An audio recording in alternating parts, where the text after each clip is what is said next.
I was in a very serious, long, 3-year long relationship with a musician in Manhattan. Especially during the time of our relationship, he was a grad student, so I was attending a lot of shows. He was a percussionist, so I was always there carting his big, heavy suitcases of percussion equipment. We had a trick where we'd hail a cab, and I would hail the cab with nothing, and he'd be hiding with all the equipment. And then we would throw the bass in the back seat of the car, because that's the only place it would fit. It was in the back seat of a cab. It would never fit in the trunk. And every single time the cab driver would come out and be like, no, put the bass in the trunk. And every time we'd say, it doesn't fit, just trust us. The bass goes in the back, and we knew exactly how it's stacked. So I was kind of responsible for helping him stack that. And we had to do it in a certain amount of time, otherwise cab drivers would drive off if they saw us coming with equipment. So we just would shove the equipment in there. And so that was one of the adventures that I had while dating my percussionist boyfriend. Kind of towards the end of our relationship, kind of one of the things that was deteriorating and grating on our relationship were the finances.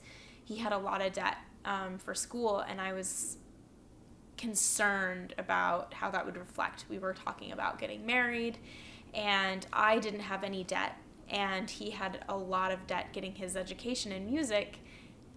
And I was concerned about how that would actually pay off. It's one thing if his debt was in, law school or med school, but it was in music schools and a very niche specific thing.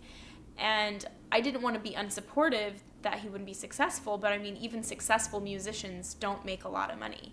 And I just didn't want his debt attached to my clear record name, debt-free name. And so I was concerned about that, and it tore me up because I wanted to be supportive of him and his arts, but at the same time I wanted to be realistic about finances, and I know that that's something that tears a lot of couples apart, and I just wanted my good name. So that was one thing that was kind of, the finances were one thing that kind of tore us apart. I also felt like I was more obligated to support him in what he was doing, and I felt like whenever we would get in an argument, he was upset that I was not being supportive enough. And I went to all his shows, I helped him cart around his equipment, and that was a joy of mine. I'm not complaining about that, but it seemed like it was never enough. I was never supportive enough. He was really heavily relied on me to kind of be his cheerleader and his supporter in everything. And I also am an artist, and I felt like oftentimes he would belittle my artistic endeavors in order to try and, persuade me to support him more, but that just pushed me away. The more and more he was focused on his career, the more and more I felt like he was demanding my support in a way that sometimes was just unnatural for me to give. It's, of course I'm supporting you, I'm there for your shows, I am helping you in whatever way I can, get your name out there and talking about you, and I'm proud of you, but it was never enough. And especially in those times, I think he would take out a lot of his frustrations towards his career and kind of place the blame on me because I was the nearest person to him.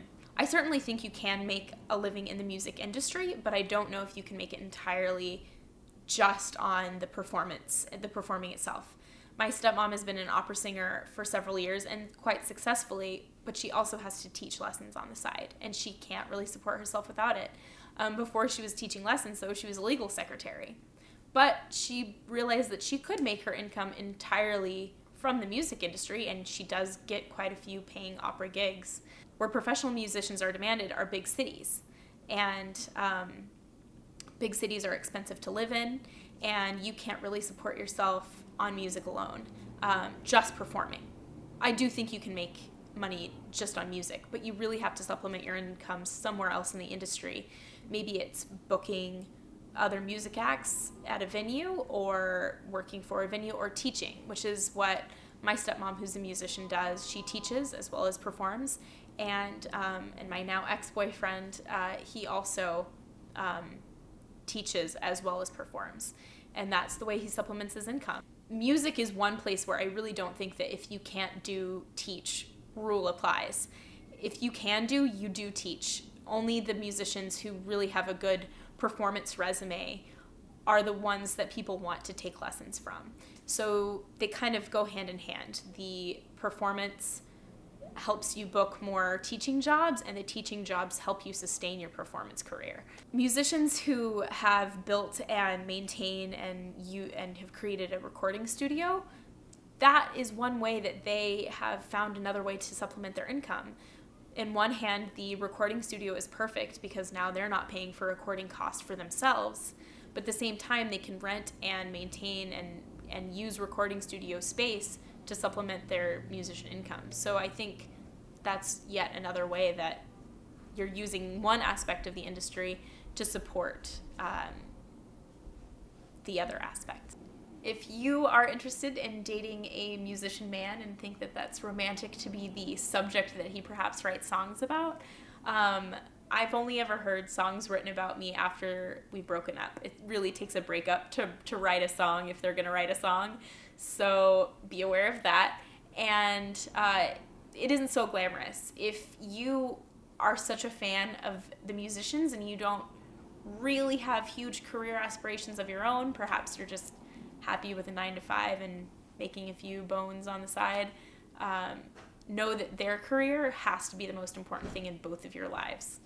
Otherwise, you're going to get a lot of heat.